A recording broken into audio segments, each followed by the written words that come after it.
Aujourd'hui, j'avais envie de vous faire une petite vidéo. Pour ceux qui me connaissez, vous savez quel genre de parcours que j'ai entrepris depuis... je suis rendue à 45 ans et j'ai quand même un parcours de vie qui a été assez sinueux. Tantôt, il faisait gros soleil, mais le temps que je marche jusqu'ici, le soleil est parti parce que j'étais dans ma tête et j'ai marché. Et je voulais trouver un endroit qui était génial dans mon petit patelin de Charlemagne. Et bon, moi et Charlotte, je vous présente ma petite saucisse Charlotte ici, qui m'accompagne dans mes marches, parce que quand moi je marche, c'est là que je médite, c'est là que je pense à beaucoup de choses, que j'ai beaucoup de réponses. J'ai choisi aujourd'hui d'entamer une explication de mon parcours, pourquoi je suis rendue, où est-ce que je suis rendue aujourd'hui à mes 45 ans. D'abord, je dois dire que ça a été toute une quête, la vie a été très patiente avec moi. Et croyez-moi, j'avais la tête dure, j'étais ancrée dans mes pensées, dans mes croyances, dans mes peurs, dans tout ce que vous voudrez. Et la vie m'envoyait dans des directions et entêtée comme j'étais, parce que je suis encore, mais beaucoup moins. Disons que je résiste vraiment plus aussi longtemps avant d'écouter ce que la vie m'envoie comme message. Je vais vous résumer rapidement. Suite à une blessure en 2012, mon ancienne vie, c'était jardinière à la ville de Montréal. Et suite à une blessure à l'épaule gauche qui ne voulait pas guérir, j'ai eu une opération, des rechutes, retour au travail. Bon, ça a été jusqu'à presque la dépression, je dirais. Le médecin, lui, a mis trop d'adaptation, mais moi, je dirais plus, je peux vous le dire honnêtement, en dépression, sans nécessairement prendre des antidépresseurs, parce que moi, ça m'allait pas, je croyais beaucoup en me guérir moi-même avec des Charlotte a s'est mis à la poursuite d'une feuille. Écoutez, ça a commencé par la quête Olos, que c'est Ginette Forget. Je vais nommer quelques personnes ici, peut-être qu'ils vont se reconnaître et tout ça. Olos, c'est avec Ginette Forget. Ça a été une de mes premières expériences avec l'autre côté du voile, je dirais. C'était une fin de semaine complète, qui est la reconnexion avec son placenta virtuel. Parce que, quand on vient au monde, on a un placenta, tout le monde, en tant que bébé. Et ce placenta-là vient nous donner simultanément, sans qu'on demande rien, tout ce dont on a besoin. Bref, ça a été ma première expérience avec ce qui était de l'au-delà, de l'autre côté du voile. Et cette fin de semaine-là, mon père était extrêmement présent, assez que mes cheveux sentaient fort la cigarette.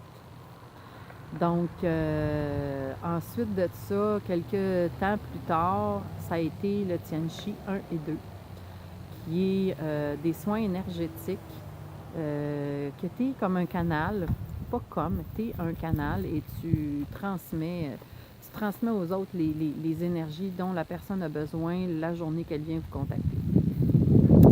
Ensuite, il y a quelques années qui se sont passées. Je n'ai pas pratiqué vraiment ça. Je le pratiquais à distance, gratuitement. Les personnes ne le savaient pas, sauf que moi, j'avais accès quand même aux personnes après et je savais que les personnes allaient mieux.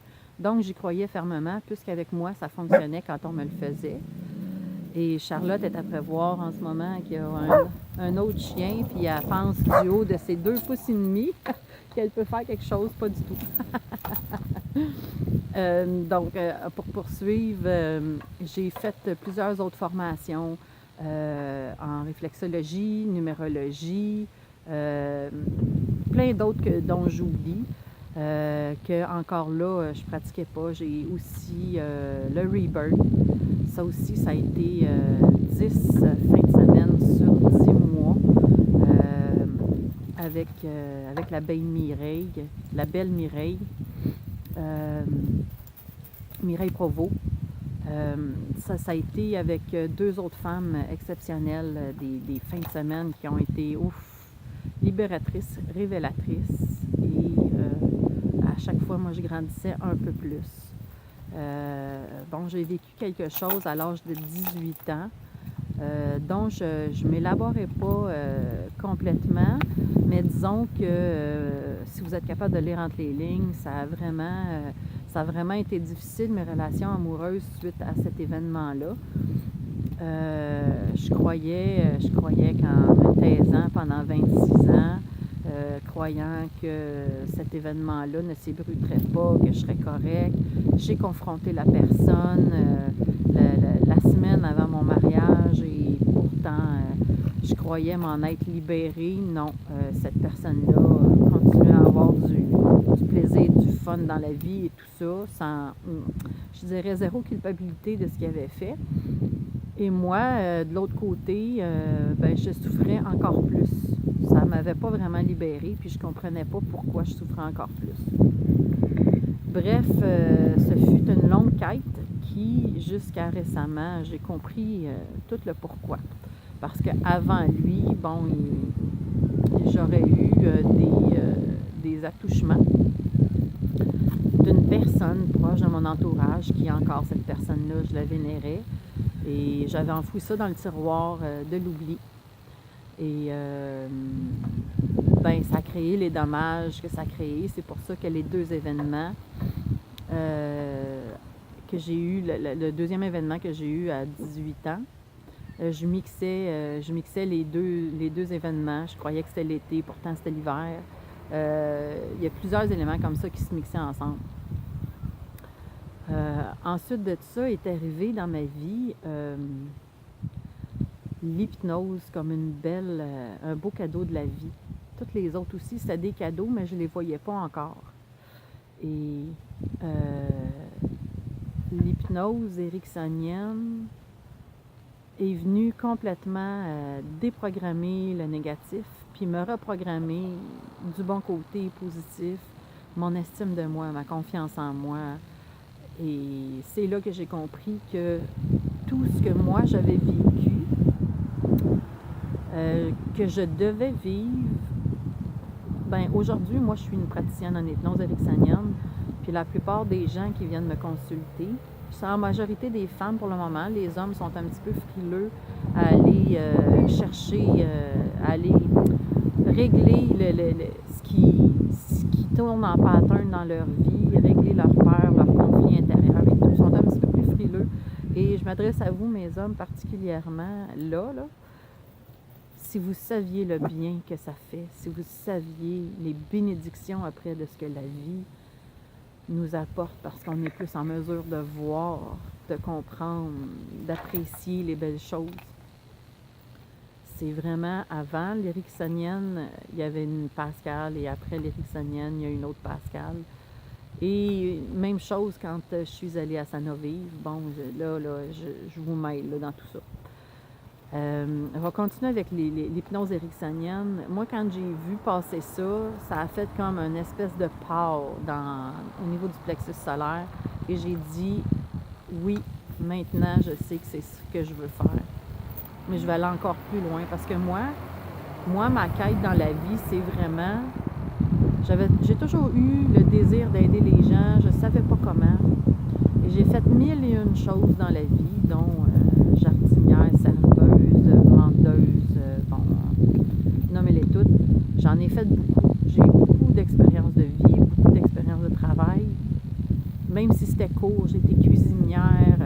Moi, mon plaisir, c'était de rendre le client, juste parce que j'avais pensé à lui, j'avais fait son petit pudding spécial comme il l'aimait, de dire « Hey, j'ai ton pudding comme thème pour dîner », le sourire que ça avait dans le visage, moi, ça valait plus que ma paye. Sauf que je comprenais pas pourquoi que j'arrivais pas à rester longtemps dans des emplois, parce que c'était pas ça ma mission de vie. En tout cas, c'était pas vraiment celle-là. Oui, d'aider, ça en faisait partie, mais c'était encore au-delà de ça. Puis, quand les clients viennent me consulter, clientes viennent me consulter en hypnose ericksonienne, parce que je me déplace, ou c'est autant chez moi, dans mon petit havre de paix, dans mon bureau, qui a une énergie spéciale, ou je me déplace chez les gens. Quand je me déplace, c'est avec un petit supplément pour les frais de transport, tout ça. Mais je me déplace jusqu'à au moins 1 heure de chez moi. Donc, c'est quand même très bien. Ben, quand je vois dans le regard, dans les yeux, le pétillement, la sensation, je le vois, la libération qui se fait à l'intérieur, parce que c'est vraiment bref. C'est des stratégies, bref. Et j'ai certaines de mes clientes qui, mon Dieu, me téléphonent puis me disent c'est fou, il s'est passé telle affaire depuis, je pensais pas que ça ferait si vite. Mais oui, c'est quand même assez rapide. Puis c'est ça qui est merveilleux parce que avec toutes les hypnoses que moi je pratique, bon, ça me les donne aussi à moi, même si je les fais aux autres, je les reçois aussi. Mais toutes les pratiques qu'on a faites durant les formations, tout ça, ça a fait de moi la personne que je suis devenue présentement. Et j'ai enfin compris le pourquoi que dans mes relations, ça n'allait pas. On appelle ça des sauts quantiques. Et ça, c'est une de mes techniques pour aider les gens vers le bien-être. Moi, ma mission, c'est d'emmener les gens vers leur bien-être, leur vraie personne qui ils sont, et j'ai plusieurs façons d'y accéder. Bon, si je prends exemple la gestion de poids que les gens viennent me consulter, ben oui, l'hypnose est super géniale, ça l'aide à redonner la confiance et tout ça, le nettoyage, mais aussi, il y a d'autres façons que moi j'utilise pour aider à... Un petit peu, là, Charlotte.